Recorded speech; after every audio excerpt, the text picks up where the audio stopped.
Atos 9:31, vamos ler todos juntos, a uma só voz. Vamos lá? A igreja, na verdade, tinha paz por toda a Judéia, Galiléia e Samaria, edificando-se e caminhando no temor do Senhor e no conforto do Espírito, crescia em número. Senhor maravilhoso, obrigado, porque Tua palavra diz tudo o que precisamos ouvir, Tua graça conquistou tudo o que precisamos ter, e Teu Espírito habitando em nós, nos capacita com a força que precisamos para viver.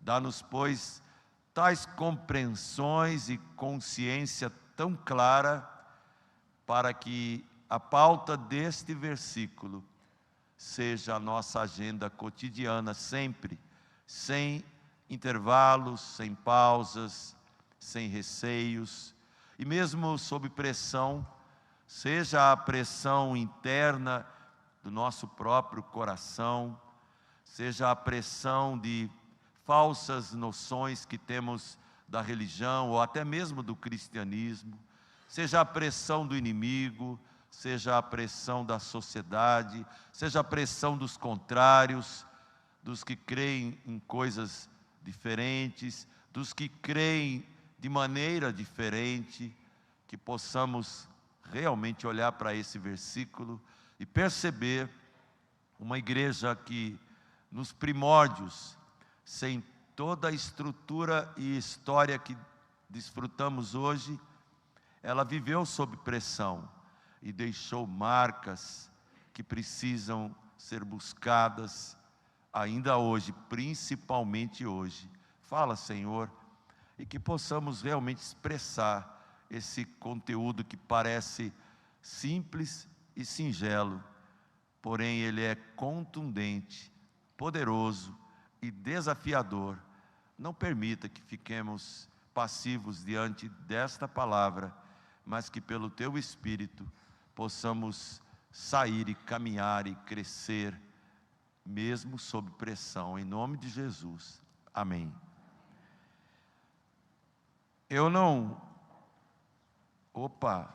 Muito obrigado.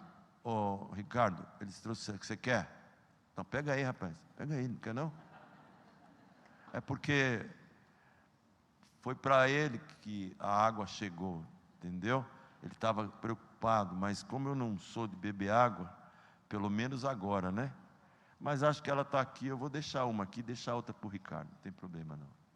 Irmãos, eu não fui para Londres, eu não conheço a cidade de Londres, mas eu conheço um pouco da história e vários movimentos maravilhosos que aconteceram em Londres, desde os tempos mais desafiadores, em que grandes bênçãos Deus enviou para aquela cidade, através de pessoas, de homens que Ele levantou lá, tanto o fundador da escola dominical, e também o grande John Wesley, que poucos conhecemos, só porque ele é metodista, ou porque ele é arminiano.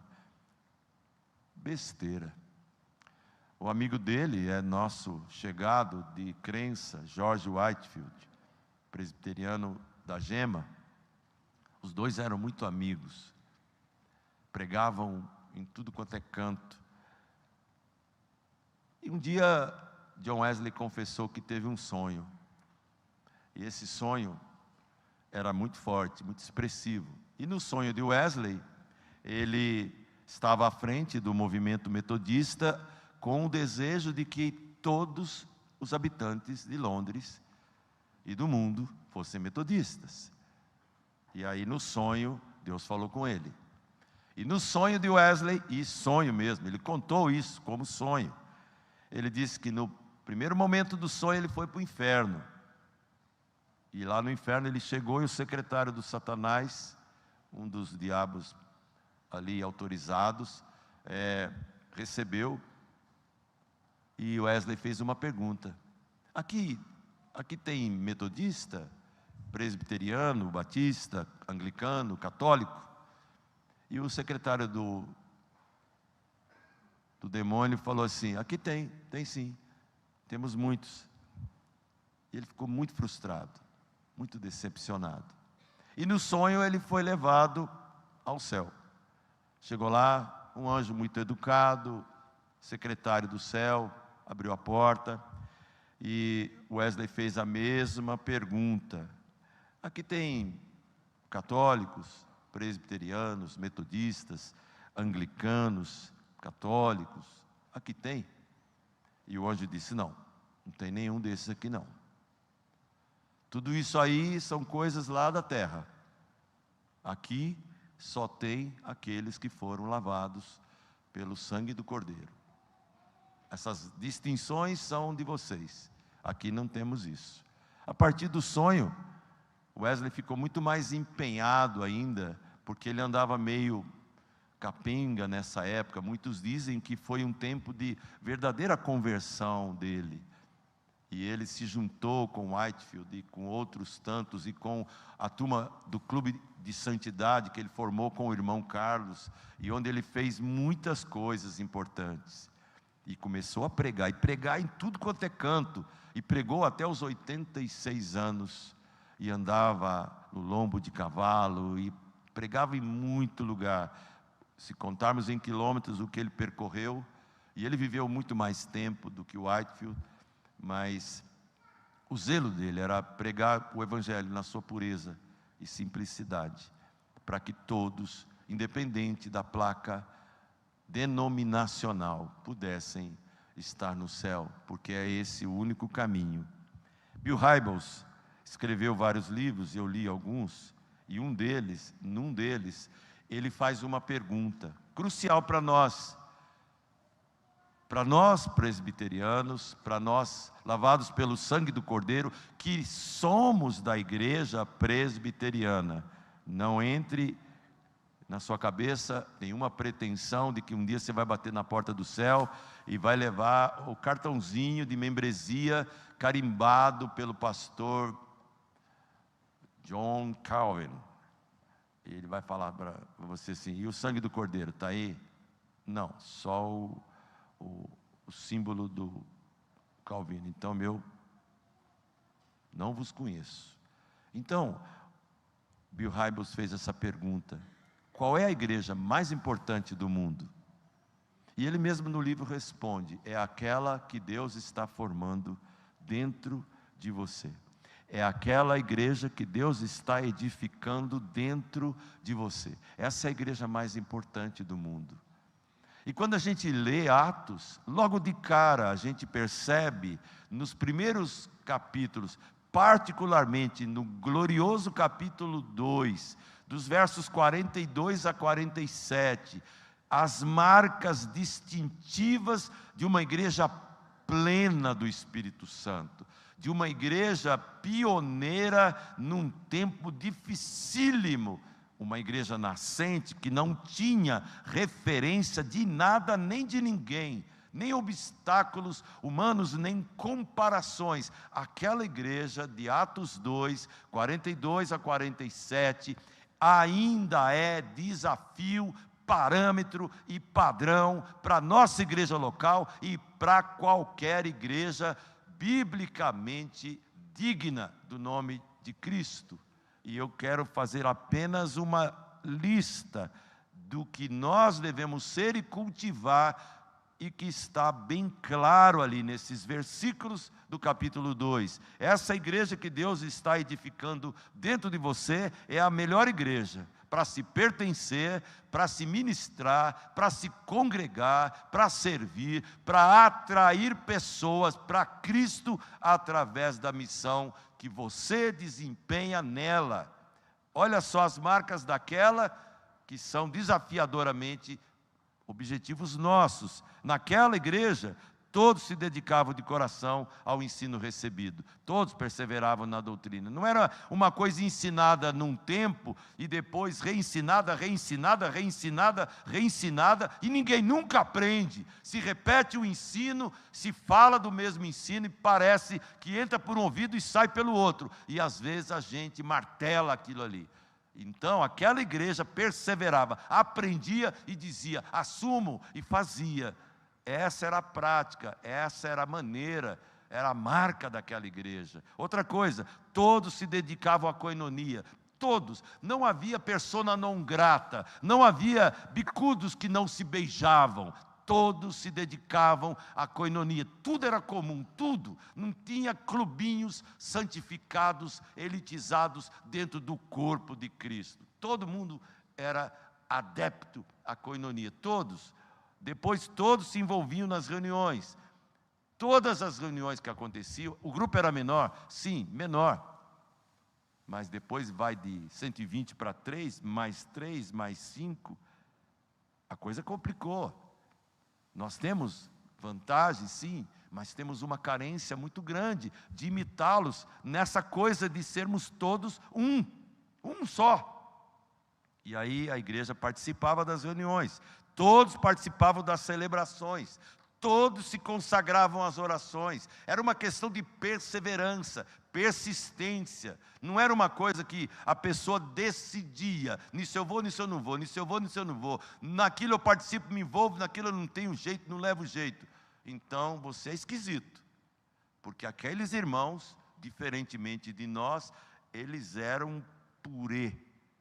Os irmãos sabem a diferença de um purê de batata e de um saquinho de bolinha de gude, né? Pois é, igreja é purê de batata, depois que Deus esmaga pela graça, é tudo junto, é tudo igual, não tem bolinha mais coloridinha, mais redondadinha, mais bonitinha, uma fubeca, não tem não, isoladona lá no saquinho, não tem.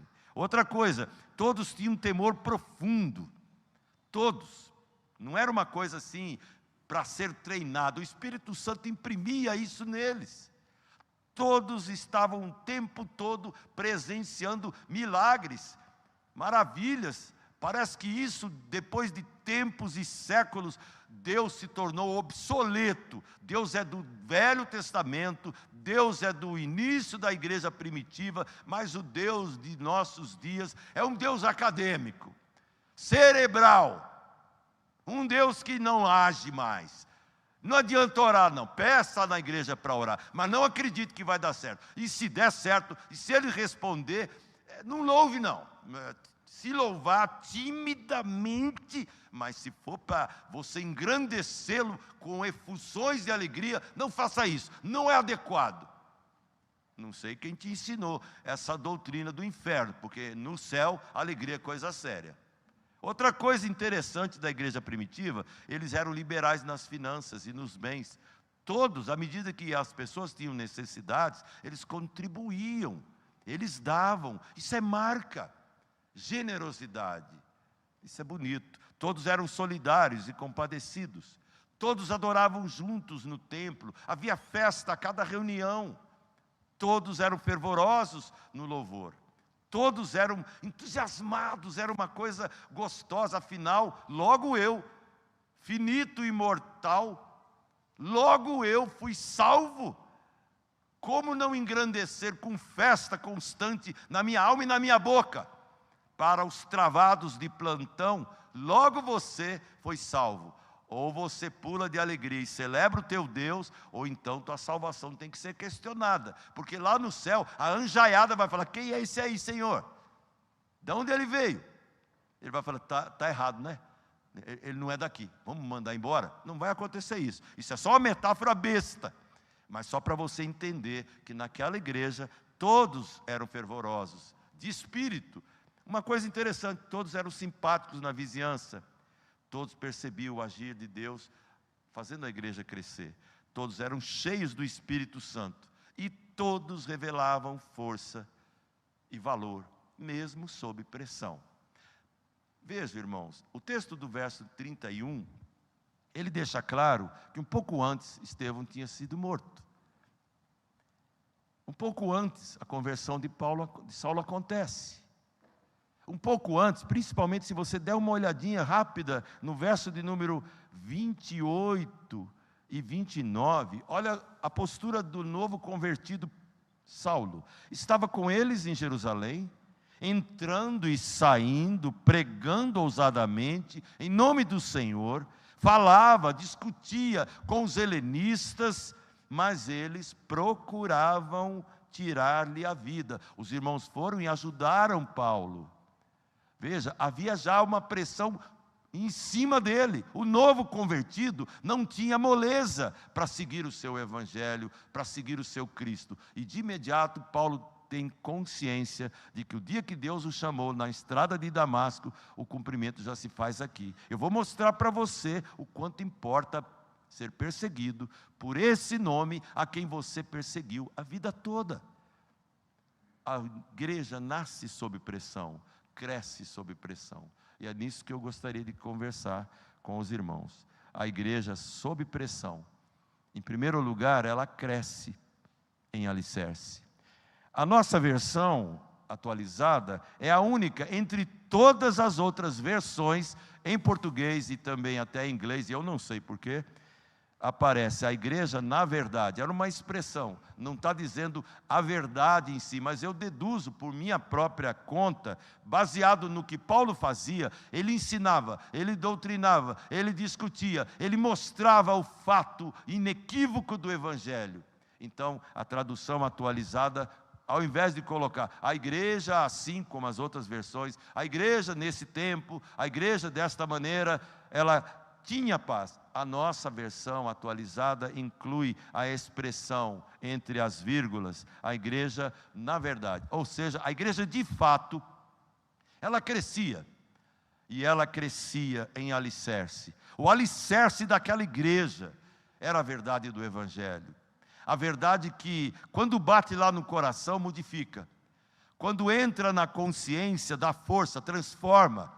E aquilo que a gente abraça e crê, mantém o alicerce, o fundamento dos apóstolos. Aquilo que tanto Paulo falou em Efésios capítulo 2. Esse é o fundamento. E onde há fundamento, estruturas são erguidas, vidas são erguidas. Não é simplesmente um fundamento que depois, o passar do tempo, transforma em ruína. Não.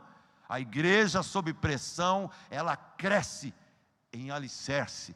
O fundamento da verdade não se troca, não se abandona. O que eu creio hoje, eu tenho que crer daqui 50 anos. O que eu cria há 50 anos, eu ainda tenho que sustentar agora. Lembra da conversa que Paulo fala aos Gálatas? Quantos que corriam bem, hoje estão longe. Até foi tema de um hino que a gente canta. Outros seguem, mas estão tão friozinho, tão chinfrinzinho. Por quê? Porque não estão alicerçados. São crianças agitadas, movidas por qualquer vento de doutrina. Então, a igreja sob pressão, aquela e qualquer uma, e a nossa, quando a pressão vier. Se a pressão hoje é brisa, tudo bem, aproveite, não vai ser brisa para sempre. Se há na tua vida alguma pressão, sabe aquela pressão da enfermidade, da luta, das batalhas, das perdas, da confusão mental, ou da intriga, ou até da incompatibilidade com outro irmão da sua própria igreja, ou de ouvir algo que te incomodou e você não resolveu. Se tudo isso você chama de pressão, ainda é pouco perto da verdadeira pressão que aquela igreja e que muitas já sofreram. Mas em qualquer situação, quando a igreja está sob pressão, ela cresce em alicerce, no fundamento. Segunda verdade do verso 31, a igreja sob pressão, ela cresce em relacionamento. O texto diz, a igreja tinha paz, horizontalmente falando, Judeia, Galiléia, Samaria. Só essas 3 cidades e regiões revelam a paz que só Cristo pode dar. Samaritanos não se dão com judeus, nunca se deram.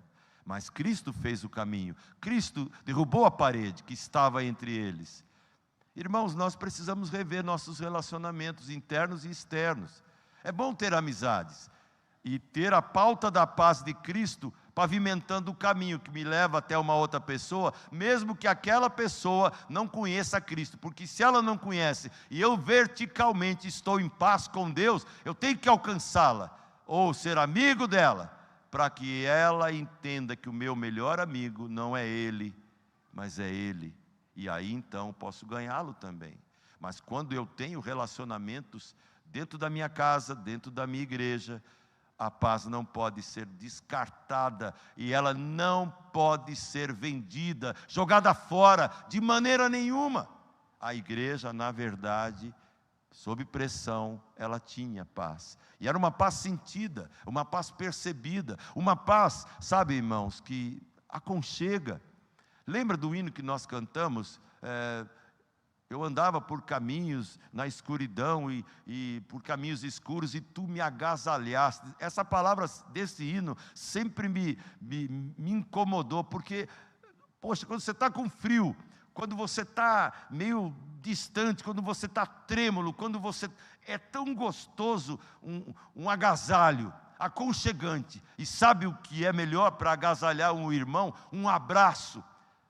Mas nós parecemos, às vezes, em algumas situações, não ovelhas, porco-espinho. Porco-espinho, quando abraça, dói, não dói?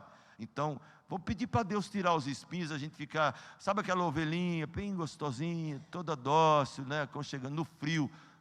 No verão ele pode dar uma podadinha, deixando um pouquinho só de lã para não aparecer a carninha toda rosada lá, mais ou menos parecida com a gravata do Ricardo, assim, entendeu? Igual a camisa do time, né? Do time da igreja, que agora é bicampeão, sei lá o quê, enfim. Irmãos, que coisa boa aconchego, o agasalho, o abraço, o afeto. Por que a gente evita tanto isso? Ele é terapêutico, ele cura. A igreja tinha paz, ela era uma igreja sob pressão, mas ninguém falava, hoje eu não vou não, porque o bicho está pegando lá. Hoje tem algum problema, alguma coisa acontecendo, seja lá o que for. Cristo trouxe paz e derrubou todas as paredes de inimizade. A igreja, na verdade, tinha paz. E isso dava uma força para eles. Eles se abraçavam, porque a força deles era aquela união, ó, aquela coisa que eles tinham por causa de Jesus.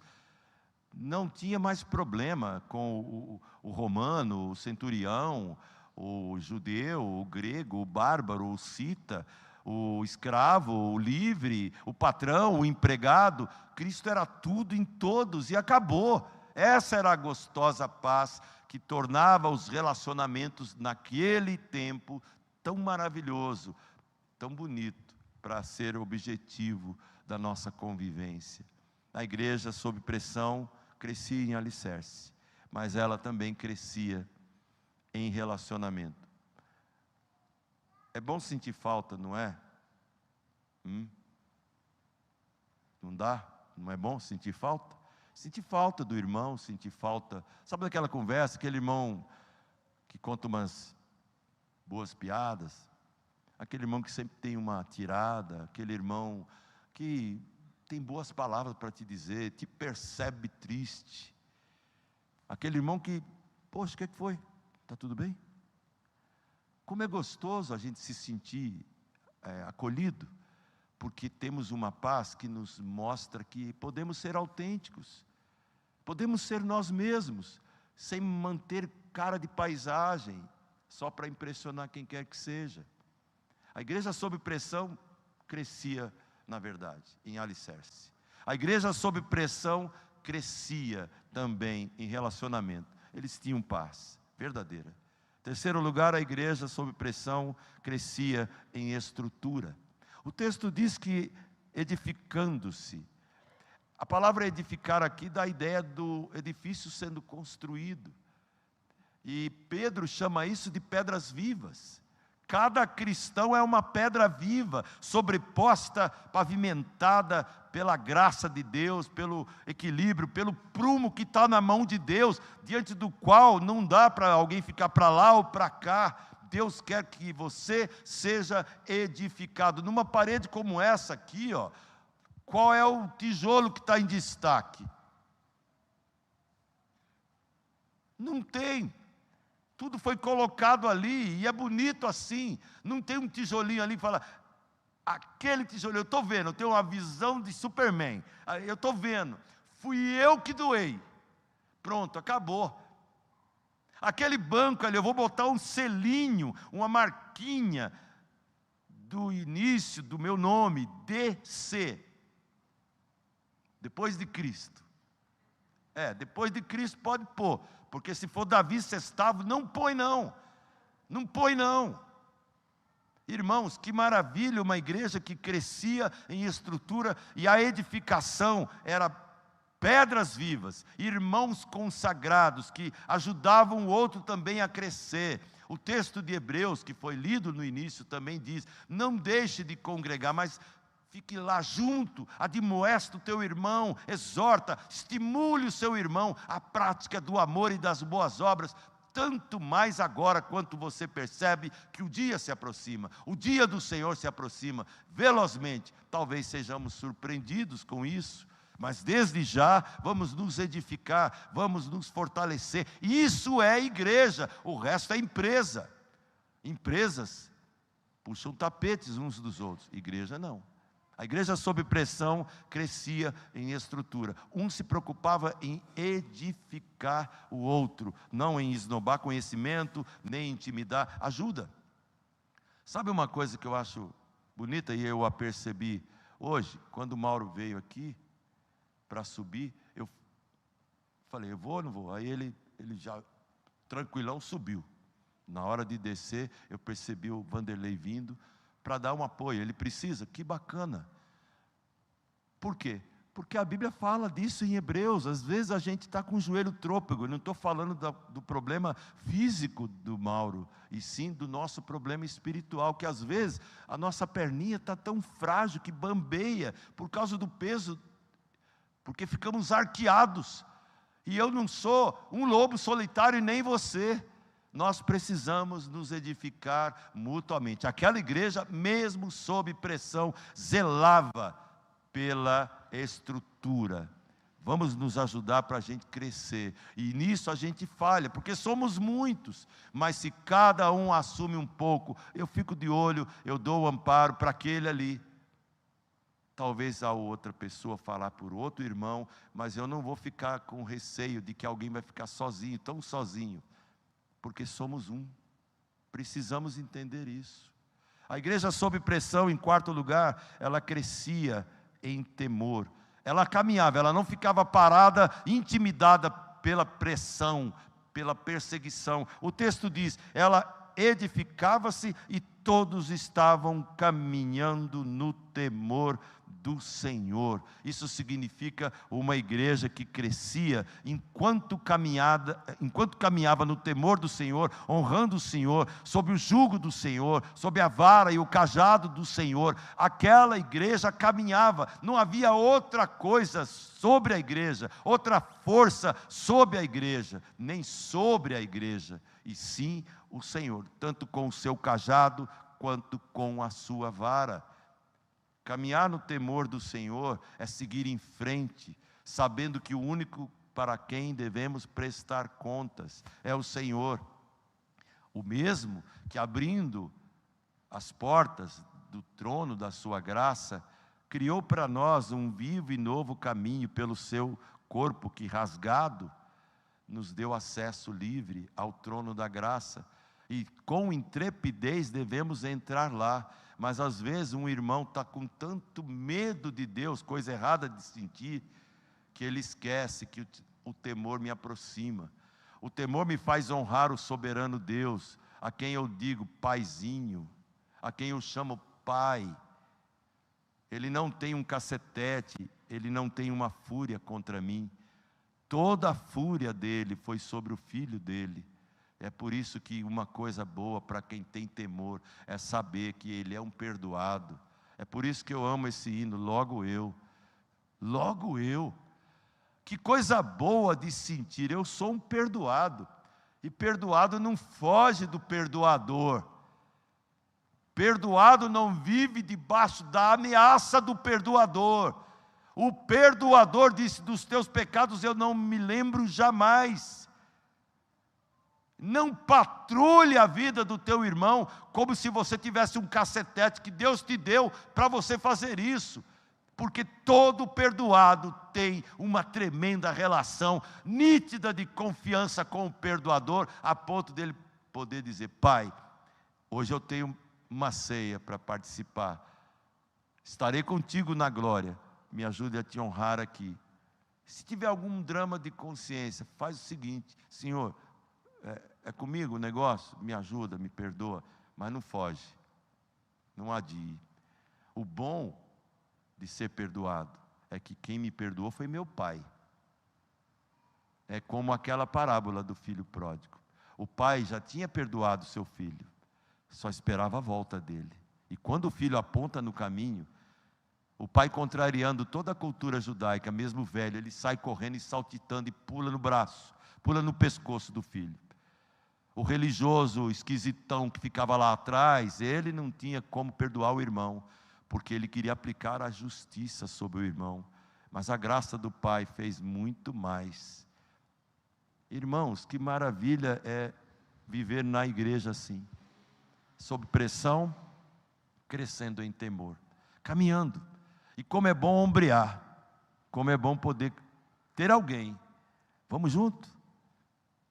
Como é bom a gente poder sentir que é gostoso crescer em temor a Deus e saber que se eu capengar, vai ter um irmão do meu lado que também teme a Deus. Fala, vai pastor, não desanima não, vamos embora. Isso é muito bom. A igreja sob pressão crescia em plenitude. O texto diz que ela crescia no conforto do Espírito Santo. Aqui a ideia é na consolação, no conforto, na plenitude, na amizade, no companheirismo do Espírito Santo. É Ele quem vai fazendo a gente lembrar valores, lembrar conceitos, lembrar ensinos. É Ele quem vai garantindo graça sobre graça que eu recebi e que continuamente Ele derrama sobre mim. Esse conforto é maravilhoso e quem me dá é o Espírito Santo. A minha consciência não me dá, mas o Espírito Santo me dá. É por isso que eu cresço, é por isso que você pode crescer. E mesmo sob pressão, cresça nesse conforto, porque aí virá a plenitude da igreja primitiva. Era uma coisa natural para todos. E o texto sagrado repete várias vezes. Em cada um deles havia abundante graça, e todos eram cheios do Espírito Santo. Isso faz total diferença para o jeito de encarar, para o jeito de enfrentar, para o jeito de louvar, para o jeito de meditar, para o jeito de aceitar situações que não dominamos e nem controlamos. Caminhar no temor, sim, mas crescer em plenitude e no conforto do Espírito Santo é tremendo, irmãos. É algo que não tem como explicar em palavras. Quem tem tal conforto não murmura, não reclama da falta que o irmão me fez, nem que o outro me fez, mas sabe que quem deveria cuidar de mim, me viu em situação de risco e me levou para águas tranquilas, por amor do seu nome, e me deu pastos verdejantes. Bondade e misericórdia certamente me seguirão todos os dias da minha vida. Esse é o meu Senhor. E quando eu sou assim, faço assim, sinto a vida dessa maneira, eu continuo caminhando em plenitude, nesse conforto que o Espírito me dá. E eu tenho condição de oferecer para o outro irmão, que às vezes está lá no fundo, como eu estava. E de repente eu posso ser um amparo para ele, como alguém foi para mim, como eu posso ser para ti, como você pode ser para mim. A igreja sob pressão crescia em plenitude, no conforto. É bom vir à igreja, irmãos. É bom cantar hinos tão bonitos e gostosos assim, e poder sentir a alegria que o Espírito me dá. É bom um irmão aqui e acolá levanta a mão, o outro bateu palma, mas às vezes a gente parece que... Será que tem alguém me fiscalizando? Parece que o Espírito Santo fala uma coisa e eu fico com medo de outras pessoas, outros olhares. Não é estranho isso? A Bíblia não diz que onde há o Espírito do Senhor, aí há liberdade? Não tenha medo da liberdade. Não pense que liberdade é bagunça, não. É bonito a gente ver a igreja crescer no conforto, mesmo sob pressão. E finalmente, a igreja sob pressão crescia em multiplicação, em número. Duas coisas eu creio que a igreja primitiva evitava: a numerolatria e a numerofobia. Numerolatria é adorar número. Eu quero... Quantos temos? Temos 500. Quantos queremos ter? 1000. Mas aí a prefeitura não vai deixar construir um templo maior? Mas se acontecer isso, o que vai acontecer? Dá para subir? Não sei. Irmãos, nosso problema não é o número. Ele vem. E nem também devemos ter numerofobia, medo do número, medo do fato de que Deus é o Deus que faz crescer. Um vem e planta, o outro vem e rega, mas quem dá o crescimento é o mesmo de sempre. E a igreja primitiva, que vivia sob pressão, ela crescia, ela se multiplicava em poder espiritual, em membresia espiritualmente falando também, e em dons e talentos, e em pessoas aptas para servir nos mais diferentes ministérios, para ninguém ficar sobrecarregado, mas todo mundo ter imenso prazer em servir, e era uma tônica na boca de cada irmão. Eis-me aqui, a ponto do conselho daquela igreja falar: meus irmãos, para de se consagrar, que está demais. Eu não consegui falar isso aí, pastor Márcio também não. O secretário do conselho, o tesoureiro, o pastor auxiliar, até hoje, a não ser que eu esteja surdo, ninguém falou assim: parem de louvar, parem de se consagrar, parem de se alegrar, parem de dizimar, parem de estar presente. Porque não dá mais, é muita coisa.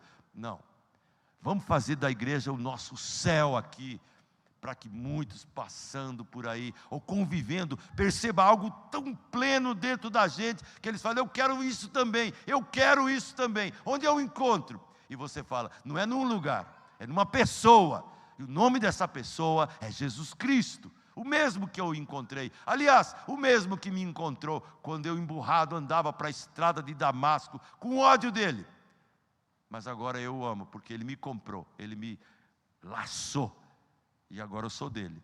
Eu quero concluir dizendo o seguinte: eu não sei o que você acha do privilégio de estimular alguém, incentivar alguém. A igreja primitiva tinha muito disso no meio dela. Gente que estimulava a gente. Sabe, quem está no nosso meio, uma hora ou outra, vai precisar de uma boa palavra. Um consolo, talvez. Um jeito doce de alguém chegar, te abordar e perceber uma carência, uma deficiência, uma necessidade. E ao invés de passar de largo, como aqueles 2 levitas e sacerdote, e deixando o homem na estrada de Jericó, vai lá o samaritano e fala: puxa vida, ajudou, minimizou as dores, as feridas, pôs no cavalo, na mula, levou para o hotel, deixou pago. Quem teve misericórdia e compaixão do próximo? Eu li uma história que me comoveu, eu tinha esquecido dela e acabei vendo-a novamente. Jogos Olímpicos de Barcelona, 1992. Um corredor britânico chamado Derek Redmond, Derek Redmond. Ele era campeão inglês e europeu dos 400 metros. E era a Olimpíada da vida dele.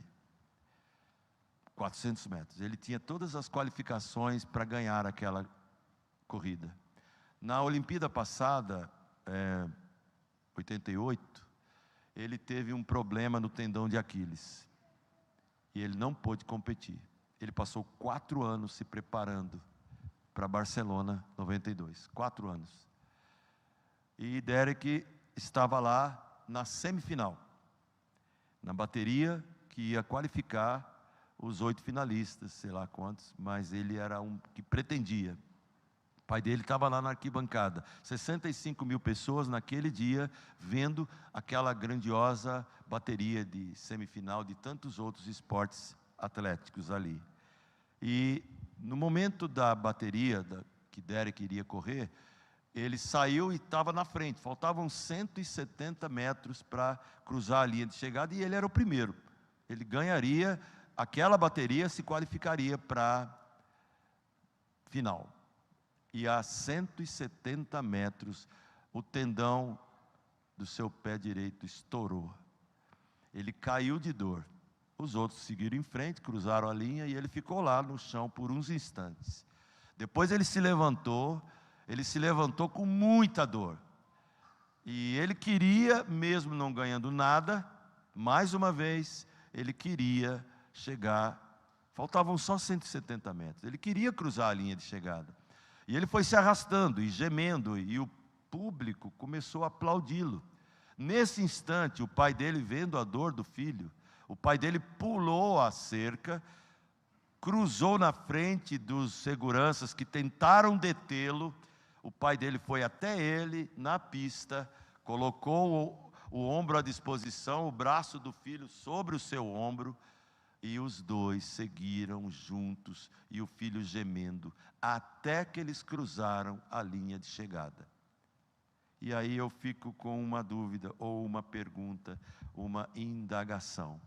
Ele não ganhou a medalha olímpica, mas com a ajuda de seu pai, ele terminou a corrida. Então eu pergunto, você tem alguém assim na sua vida? Você quer ganhar a corrida? Você quer só a medalha? Deus quer que você seja como o pai do Raymond. Para muitos irmãos que talvez não tenham o teu desempenho na área que você é bom, e que ele talvez não seja, ou você realmente está precisando. Mas como é bom receber esse apoio, esse estímulo de alguém. E como é bom saber que do Espírito Santo eu tenho sempre. Mas às vezes o Espírito Santo quer usar você para ajudar alguém como o Derek.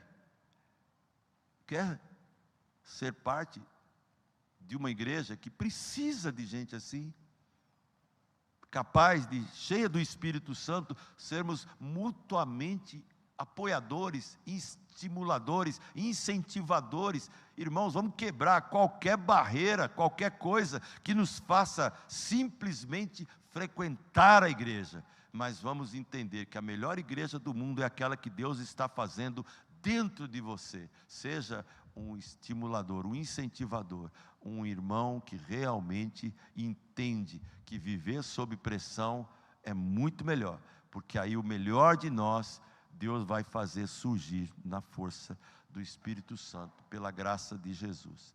Deus abençoe vocês, em nome de Jesus.